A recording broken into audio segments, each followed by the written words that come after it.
A gente, inclusive, tem nesse material, nesse memorial que foi enviado para o Supremo pela defesa do Ibanez, aliás, se tiver já detalhes aí do depoimento dele, o pessoal está postando no site, aí já pode colocar, tá? Mas ele, inclusive, encaminhou detalhes de conversas que ele teve com os comandantes, com o secretário de Segurança interino que estava acompanhando, né, e que, primeiro, tanto como o comandante da PM, tanto quanto o responsável lá por monitorar esses movimentos, durante o dia até o meio da tarde, estava tudo tranquilo.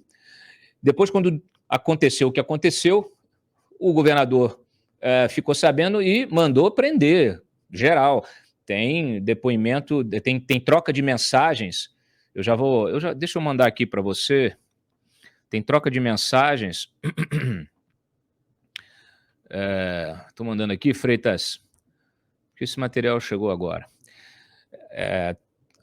Procura aí a parte justamente de uma troca de mensagens em que o Ibanez, pode procurar aí por palavra-chave, você vai entender, tira esses vagabundos do Congresso e prenda o máximo possível. Tá aqui a reação do Ibanez, tá? Isso às 15h39. Mensagem encaminhada por WhatsApp, tá? Do governador para o secretário interino de Segurança Pública, Dr. Fernando de Souza Oliveira. Isso é parte da defesa do Ibanez. Ele está exercendo o direito de defesa dele para dizer que não foi omisso e que foi levado ao erro quando informado de que estava tudo em paz, que nada estava acontecendo. Eu imagino que o Dino tenha uma justificativa parecida, mas precisará justificá-la, precisará dá-la para nós, porque até agora a única coisa que o Dino fez foi acusar. Não precisou se defender ainda.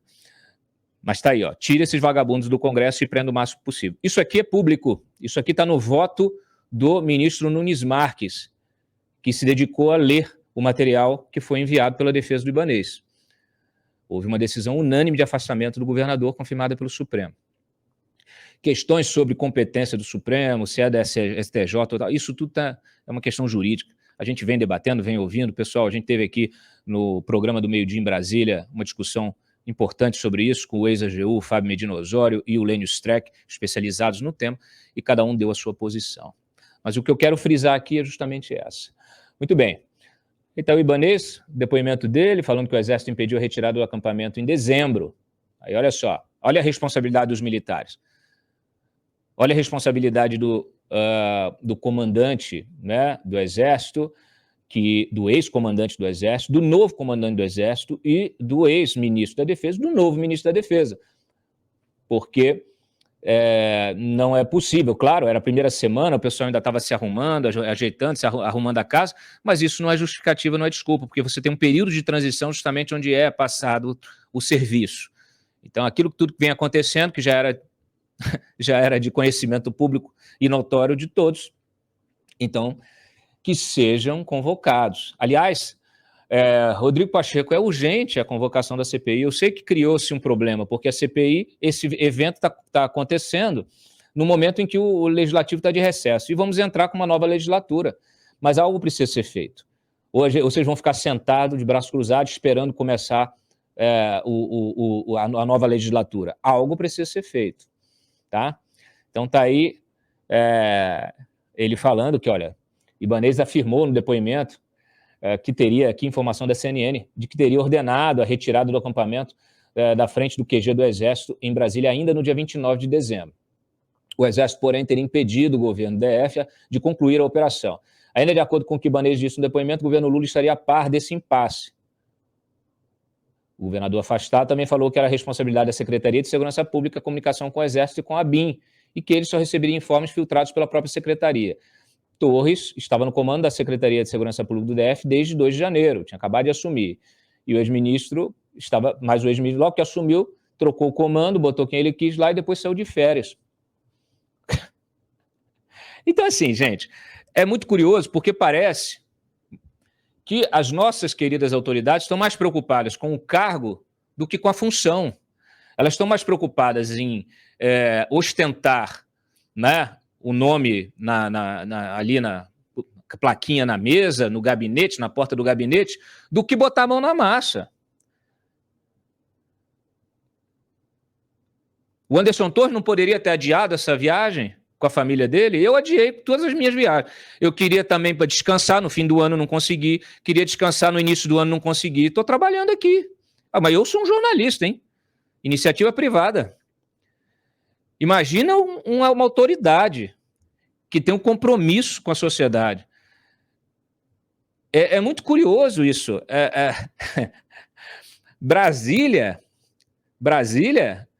eles fizeram todo esse negócio, teve diplomação, teve tudo, aí tinha posse dia 1º, etc e tal. O pessoal fez a posse e cada um carcou, foi embora, entendeu? E foi viajar. O Brasil não tira férias, senhores.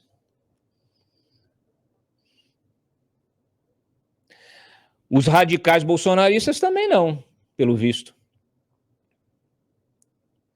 Inclusive tem que saber, eu vou até perguntar aqui, deixa eu já chamar a Vanessa. Vanessa, a gente tem informação, assim, essas investigações todas e tal, eu vou começar de trás para frente. Eu sei que você tem muita informação, vamos de trás para frente. Eu não sei se em algum momento já saiu detalhes sobre contingente, se a PM estava com o seu contingente todo ativo, operacional, ou se também deram férias para esse contingente, se saiu, boa parte também foi para Miami, para Disney. Cláudio, olha só, antes da gente entrar nesse assunto, você tinha me perguntado quantos inquéritos já foram abertos, né? Ao todo, a Procuradoria-Geral da República já pediu a abertura de 7 inquéritos para poder investigar, então, os atos golpistas do dia 8 de janeiro.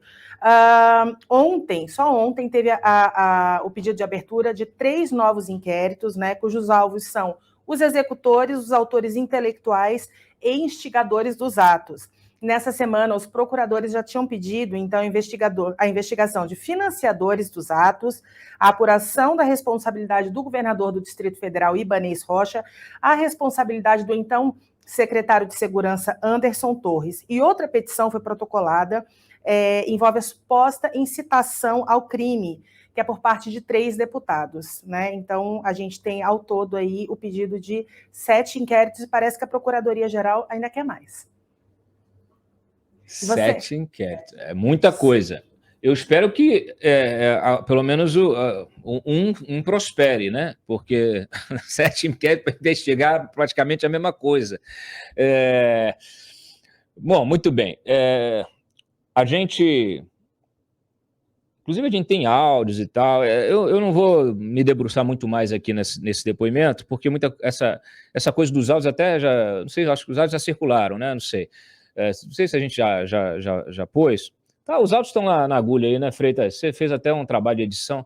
Então, são os áudios das conversas são, assim, o secretário interino, tem o comandante, passando informação ao longo do dia.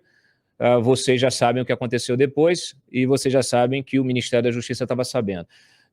Mas só para a gente ter uma ideia, até é bom para a reconstituição do que aconteceu, né? Como é que estava? O pessoal chegou, estava tudo correndo bem e tal, até que lá às 3 e pouco, 3h30, houve a invasão. Solta aí os áudios, Freitas, por favor. Bom dia, governador. Passando para o senhor as últimas notícias da madrugada e do início do dia, não houve nenhuma intercorrência relacionada aos manifestantes. Tudo bem tranquilo, eles estão lá, a maioria no QG, mas de forma pacífica e tranquila.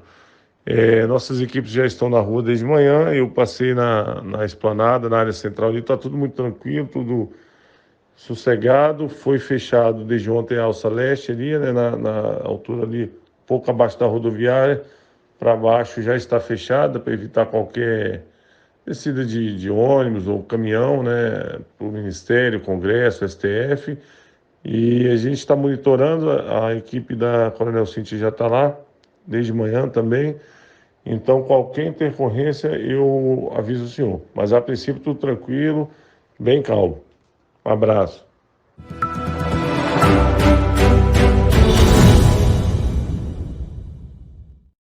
Governador. Tem mais um ou já foi? Governador, bom dia. Delegado Fernando falando. Governador, passar o último informe aqui do meio-dia para o senhor. Tudo tranquilo, os manifestantes estão descendo lá do SMU, controlado, escoltado pela polícia. Tivemos uma negociação para eles descerem de forma pacífica, organizada, acompanhada. toparam, não precisou conter lá em cima ônibus, é um outro ônibus que vai descer, se descer perto da rodoviária, eles desembarcam ali na Alça Leste e seguem acompanhados pela Polícia Militar. Então, assim, está o clima bem tranquilo, bem ameno, uma movimentação bem suave e a manifestação totalmente pacífica. Até agora, nossa inteligência está monitorando, não há nenhum informe de questão de agressividade ligada a esse tipo de comportamento. Então, esse é o último informe para o senhor. Tem aproximadamente 150 ônibus já no DF, mas todo mundo de forma ordeira e pacífica. Final do dia, final da tarde, eu passo outro informe para o senhor. Abraço.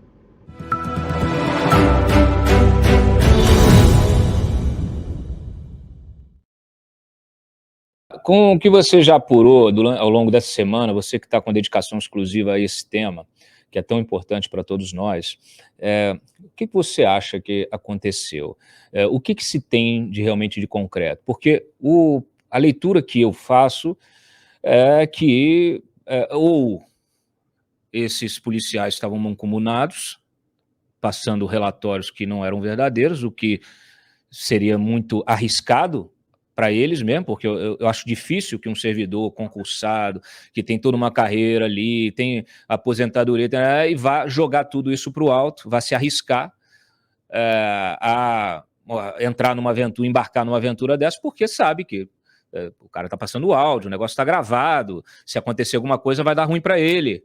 Né? Ou se, de fato, eles fizeram esse monitoramento, acharam que não ia dar nada e foram surpreendidos com a invasão. Nesse sentido, eu imagino que o Flávio Dino também deva fazer a mesma defesa. Aliás, agora me veio à mente aqui, que é um outro tema que está associado a isso, com a responsabilização, com essa responsabilidade clara que o Flávio Dino tem nessa história, eu acho que fica meio comprometida essa indicação do secretário executivo como interventor no Distrito Federal. Mas isso é uma elucubração aqui da minha cabeça, é só um pensamento que me surgiu. O que você acha que de fato aconteceu com base naquilo que você apurou, nas conversas que você já teve e também até nos depoimentos que você já colheu e está trazendo também com exclusividade para a gente aqui, dos radicais, dos criminosos, dessa gente golpista aí que tentou, que prejudicou tanto aí a nossa democracia com essa invasão. Cláudio, acho que a gente tem que começar essa conversa relembrando de outros esquemas de segurança, de manifestações pacíficas, essas sim pacíficas, que já aconteceram na esplanada dos ministérios. Era muito normal quem participava dessas manifestações passar por pelo menos 3 barreiras de policiais militares, né? As pessoas eram revistadas, eles tinham aquele detector de metal portátil, né, para aqueles que eles acabavam desconfiando de alguma coisa, passavam. Então, assim, o esquema de segurança, naquelas imagens que a gente viu quando os manifestantes começam a invadir, você vê que é bem diferente de outras manifestações que já aconteceram em Brasília. Né? Manifestações, inclusive, da direita, que já lotaram a esplanada, e você via ali que para você entrar, você era revistado, e nós não vimos isso nesta vez. A gente viu o quê? Uma pequena barreira ali com uns 10 policiais militares, vamos aí colocar pelo menos uns 15, e quando então os manifestantes começam a forçar a entrada, você vê apenas um policial esguichando spray de pimenta e os outros apenas se afastando e deixando, então, os manifestantes se movimentarem. É muito curioso, né, para quem está acostumado a cobrir as manifestações aqui em Brasília. Eu já cubro há pelo menos uns 4 anos, desde que eu cobri as cidades, então sempre conversei muito com a PM, apesar deles não dizerem o número exato, né, de quantos policiais estarão ali, qual que será o efetivo, eles sempre dizem se é o número, o total do efetivo deles, eles sempre passam aí uma informação para a gente. O que nós vimos ali, eu volto a repetir, é completamente diferente do que nós já vimos em manifestações anteriores. Então, a gente já começa a ficar com a pulguinha atrás da orelha ali.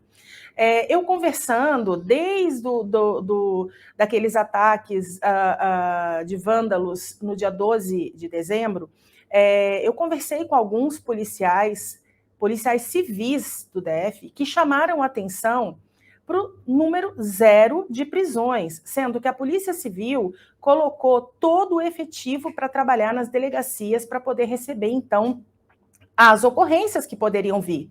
E nada chegou. Então, ali nós já começamos com relatos, né, de que, tem uma omissão aí, tem uma inércia, né, da PMDF. E agora, o que a gente vê? A gente vê isso se repetindo em larga escala.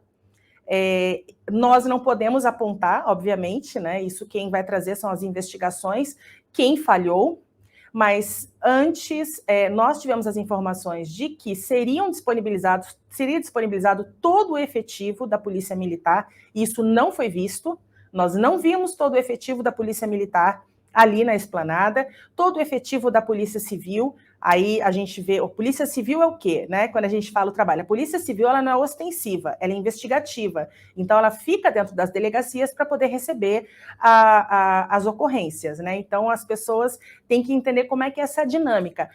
O policiamento ostensivo é da Polícia Militar, portanto, cabia à Polícia Militar atuar na segurança ali naquele momento. Antes, a gente já estava monitorando as reuniões com a Secretaria de Segurança, o Ministério da Justiça, e sempre foi dito, então, que todo o efetivo seria disponibilizado. E a grande pergunta é, o que aconteceu? Quando nós olhamos aquelas imagens, aquele é todo o efetivo da Polícia Militar? Aquele é o padrão da atuação da Polícia Militar? No domingo, nós insistentemente perguntamos à Polícia Militar do Distrito Federal, né, através do número de WhatsApp, do grupo de imprensa que eles têm, e eles se recusavam a dar informações para os jornalistas que estavam ali. Todos os colegas de todos os veículos perguntando, reiterando perguntas, e a gente não obtinha nenhuma informação. Então, é muito curioso. E aí a gente vê também essas informações que vão chegando, que não só apenas dentro da Polícia Militar pode ter acontecido eu prefiro chamar de omissão, porque a gente não pode também apontar o dedo para outro tipo de conduta, né, antes de investigações e antes que seja comprovado. Mas nós temos aí investigações que vão ser abertas por participação de policiais civis do DF. Nós tivemos ontem a abertura de investigação contra policiais militares. Nós temos o presidente Luiz Inácio Lula da Silva apontando para a guarda ali presidencial, participação, dizendo que a porta do Palácio do Planalto estava aberta. Nós temos aqui um depoimento, né, daquele rapaz que furtou a réplica da Constituição, que ele diz que quando ele chegou ao STF, a porta parecia que tinha sido aberta. Então, nós temos um conjunto de agentes que deveriam zelar pela segurança, e em algum momento isso falhou. E isso são as investigações, as investigações vão mostrar, então, quem falhou, por que falhou e de que maneira falhou. Excelente. É isso. Acho que a falta de transparência compromete a prestação do serviço público. Essa PM, ela estava de folga, metade dela, 90%. Enquanto você falava, Vanessa, eu estava reparando aqui novamente nas imagens, e assim, você vê que esses manifestantes entraram, por exemplo, com bandeiras com mastros, o que já está proibido desde 2017. Depois do que aconteceu em 2016, esse protocolo integrado, houve ali foram estabelecidos novas condições para a pessoa, até o manifestante entrar na esplanada. Então ele pode levar uma bandeira, mas essa bandeira não pode ter mastro. Ali, ó, tá vendo ali? Não pode ter mastro. Por quê? Porque naturalmente já jogaram outro mastro em cima do policial. Então você vê que assim, falhou muito, falhou gravemente. Se houve conivência, aí é o que será preciso apurar. Se houve omissão, e aí a gente tem que olhar para cima, para essas autoridades que foram todas mencionadas, é preciso apurar. Põe de novo, por favor, o ofício do ministro da Justiça. Porque, assim, não é possível. Não é possível que não tenha havido nenhuma decisão por parte do Flávio Dino, que estava ciente, que pediu bloqueio de circulação de ônibus, que estava ciente da intenção desses animais de depredar, de invadir, de quebrar tudo na esplanada. Estava ciente, consciente, e nada foi feito por parte do Ministério da Justiça e da Segurança Pública, por parte do ministro Flávio Dino, que não sai da televisão, não sai das entrevistas. Eu fiz uma enquete ali na internet, no Twitter, perguntei qual é o ministro mais midiático. Todo mundo, Flávio Dino. Flávio Dino não sai da entrevista todo dia. Todo dia sai lá, chama ali, deve estar abrindo a geladeira, deve estar dando entrevista em casa. Então tá bom. Então agora vamos começar a explicar melhor o que aconteceu.